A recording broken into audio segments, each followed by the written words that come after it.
കൊല്ലത്തുനിന്ന് എറണാകുളത്തേക്ക് വന്ന സമയത്ത് എനിക്കുണ്ടായ കുറച്ച് കൾച്ചറൽ ഷോക്കുകളാണ് ഞാൻ ഈ വീഡിയോയിലൂടെ പറയാനായിട്ട് ഉദ്ദേശിക്കുന്നത്. ആദ്യത്തെ സാധനം എന്ന് പറഞ്ഞാൽ, നമ്മുടെ നാട്ടിൽ സദ്യ എന്ന് പറഞ്ഞു കഴിഞ്ഞാൽ സ്റ്റാർട്ട് ചെയ്യുന്നത് തന്നെ എന്തിലാണടാ? പരിപ്പിലാണ്. പരിപ്പില്ലാണ്ട് നമുക്ക് കൊല്ലം ജില്ലക്കാർക്കും തിരുവനന്തപുരം ജില്ലക്കാർക്കും സദ്യ തുടങ്ങാൻ തന്നെ പറ്റത്തില്ല. പക്ഷെ ഇവിടെ അങ്ങനെയല്ലടാ. ഇവിടെ ആദ്യം തന്നെ ഇവർ വിളമ്പുന്നത് എന്താണെന്നറിയോ? സാമ്പാറാണ്. സാമ്പാറിലാണ് അവർ സ്റ്റാർട്ട് ചെയ്യുന്നത്. എനിക്കാണെങ്കിൽ ആദ്യം ഇവിടുന്ന് ഫുഡ് കഴിച്ചപ്പോൾ തന്നെ എനിക്ക് അക്സെപ്റ്റ് ചെയ്യാൻ പറ്റുന്നുണ്ടായിരുന്നില്ല. പരിപ്പില്ലാതെ നമ്മൾ എങ്ങനെ സദ്യ കഴിക്കും? ഈ ഒരു സാധനമാണ് എൻ്റെ മനസ്സിൽ വന്നത്. പിന്നെ പത്തിരി ഇറച്ചി. നമ്മുടെ കൊല്ലംകാർക്ക് പത്തിരി ഇറച്ചി എന്ന് പറഞ്ഞു കഴിഞ്ഞാൽ എന്താണടാ? പത്തിരി എന്ന് പറഞ്ഞാൽ നമ്മുടെ പൊറോട്ട. അതുപോലെ ഇറച്ചി എന്ന് പറഞ്ഞാൽ ചിലപ്പോൾ ചിക്കൻ ആവാം, ചിലപ്പോൾ ബീഫ് ആവാം. ഈ സാധനമായിരിക്കും.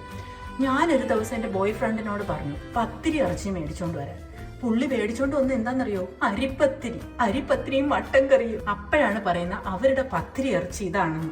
പിന്നെ അടുത്ത ഷോക്ക്, നമ്മുടെ അവിടെ ദീപാവലിക്കല്ലേ സുഹൃത്തുക്കളെ പടക്കം പൊട്ടിക്കുന്നത്. ഇവിടെ ആരും ദീപാവലിക്ക് പടക്കം പൊട്ടിക്കത്തില്ലടാ. ഇവിടെ പടക്കം പൊട്ടിക്കുന്ന എന്താണെന്നറിയോ? വിഷുവിന്. ഇവരെല്ലാവരും ഭയങ്കര വലിയ കാര്യത്തിൽ വിഷുവിന് പടക്കം പൊട്ടിക്കും.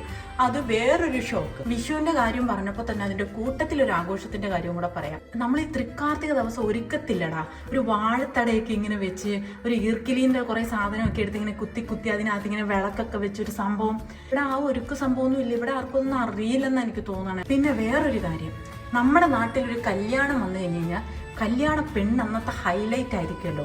അപ്പോൾ നമ്മുടെ അവിടെ ഇപ്പോൾ ചില കാസ്റ്റ് ഡിഫറൻസ് ഉണ്ട്. പക്ഷേ കോമൺ ആയിട്ട് ഇവിടെ 3 സാരി ഉടുക്കാറില്ലേ? നമ്മുടെ കൊല്ലത്തൊക്കെ ആദ്യം താലി കെട്ടുമ്പോൾ ഒരു സാരി, പിന്നെ ഫുഡ് കഴിക്കാൻ വേണ്ടി മാത്രം ഒരു സാരി, പിന്നെ വേറെ ഇറങ്ങാൻ ചെക്കൻ്റെ വീട്ടിൽ പോകാൻ നേരം ഒരു സാരി. അങ്ങനെ 3 സാരി ഉടുക്കത്തില്ലേ? ഇവിടെ എന്ന് പറഞ്ഞാൽ ഒറ്റ സാരി. ആ ഒറ്റ സാരിക്കകത്താണ് കല്യാണ പെണ്ണ് തിന്നുന്നതും പിന്നെ ഇറങ്ങുന്നതും കല്യാണം കഴിക്കുന്നതും എല്ലാം ഒറ്റ സാരിക്കകത്താണ്. അതൊന്നും നമ്മുടെ അവിടുത്തെ പെൺപിള്ളേർക്കൊന്നും പറ്റത്തില്ല. നമ്മുടെ കൊല്ലംകാരത്തെ പിള്ളേർക്കൊന്നും ഈ ഒറ്റ സാരി എടുത്ത്, കാരണം അങ്ങനെ മൈൻഡ് ആയിപ്പോയി. നമുക്ക് 3 സാരി ഉടുത്തേ ഇറങ്ങാൻ പറ്റത്തുള്ളൂ. പിന്നെ അടുത്ത കാര്യം എന്ന് വെച്ചിട്ടുണ്ടെങ്കിൽ ചായ കുടി. നമ്മുടെ നാട്ടിൽ രാവിലെ നിങ്ങൾ ചായ കുടിച്ചോ എന്ന് ചോദിച്ചു കഴിഞ്ഞാൽ നമ്മൾ സാധാ ചായ ഇങ്ങനെ കാലിച്ചായ കുടിക്കത്തില്ലേ? രാവിലെ പലക്ക് തേച്ചിട്ട് വന്ന് ചായ കുടിക്കുക. ഇവിടെ ചായ കുടിച്ചോ എന്നൊക്കെ ചോദിച്ചു കഴിഞ്ഞാൽ ബ്രേക്ക്ഫാസ്റ്റ് കഴിച്ചോ എന്നാണ് ഇവർ അർത്ഥമാക്കുന്നത്. അപ്പം നിങ്ങൾക്ക് ആർക്കെങ്കിലും ഏതെങ്കിലും നാട്ടിൽ പോയിട്ട് ഇങ്ങനെയുള്ള വ്യത്യസ്തമായിട്ടുള്ള അനുഭവങ്ങൾ ഉണ്ടായിട്ടുണ്ടെങ്കിൽ ഒന്ന് പറയണം കേട്ടോ. അപ്പം അത്രേ ഉള്ളൂ. ബൈ.